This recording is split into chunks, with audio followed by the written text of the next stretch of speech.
Okay, so my next question is where did I live and what my accommodations were like? So this website has more than one person's story. So I'm going to point you in the direction of one specific woman who moved to California. If you press Control and F at the same time, it will come up with this search bar, and you can type in there. And the easiest way to find what part of the story I'm talking about is to type these two words in there, in Calusa, and then press Find. So it'll take you to these paragraphs here. This woman who is talking married a man who lived in Calusa, and she tells us about how her life was. It says that he owned half of Calusa, which is a town or like a county. So it would be like the same idea as like owning half of Baltimore County. And then someone else owned the other half. And they wanted to make a fortune out of the land. It says, we were the first white people in that part of the state. So they come in, they buy the land from who knows who. And then there is a place where the Indians live outside or on the, right now they live in the heart or the middle of this town. But then the longer that they lived here, the Indians actually ended up having to move away. So we get a little bit about how she lives. So obviously she has a huge piece of land here. It says that they raised vegetables and sold them to the miners. They grew grain and shipped it to San Francisco.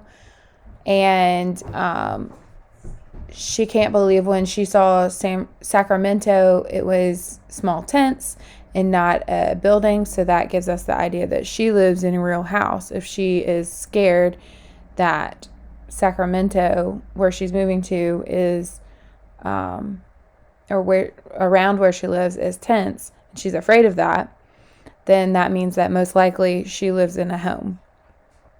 She lived there for 32 years. Never getting away much. And then, so she's there all the time. So it seems like if you're at home all the time, it seems pretty nice. Little by little, more white people started moving in, and then that pushed the Indians or the Native Americans out. So here she says, I still own a lovely home place of 670 acres at Calusa. I've been offered $75 an acre and wouldn't take it. So this is a long time ago, so seems like not that much, but it really is a lot. About 10 miles from the house, so she lives in a house, is a colony of Indians. They sell chickens and pigs in the summertime. They work in the harvest field. There at Calusa are the graves of her family. So when we're talking about her accommodations, she lives on a huge piece of land that they're able to grow their own food and also ship their food out to other people and sell it.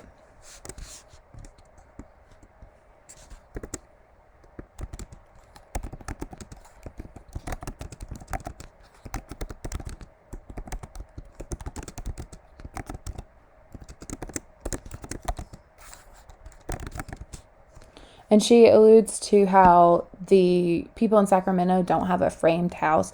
They live in tents. So she has a framed house or a physical structure to her house.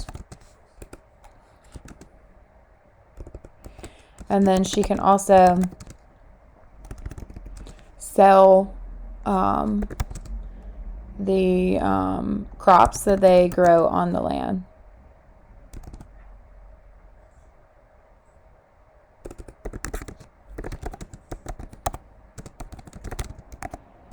it seems like she's living a pretty lavish life. So again, you're going to go back and you're going to go over to the story and you're going to copy and paste your evidence to over here. Make sure that you're using quotation marks.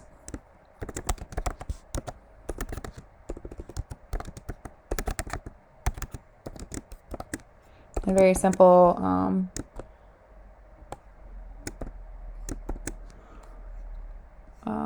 introductory phrase there. The text states, and then use your quotation. So next we want to know, what was it like? So we've talked about a little bit of how she lived, the specific white woman. Does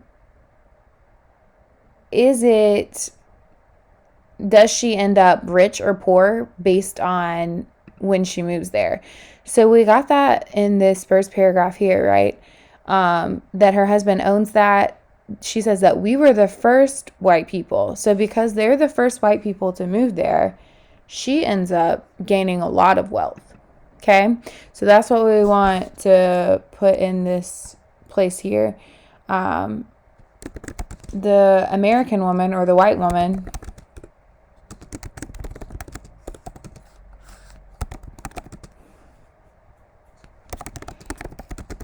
was able to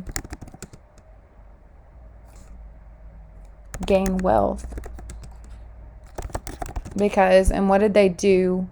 What were they able to purchase? I want you to finish that there. And then again,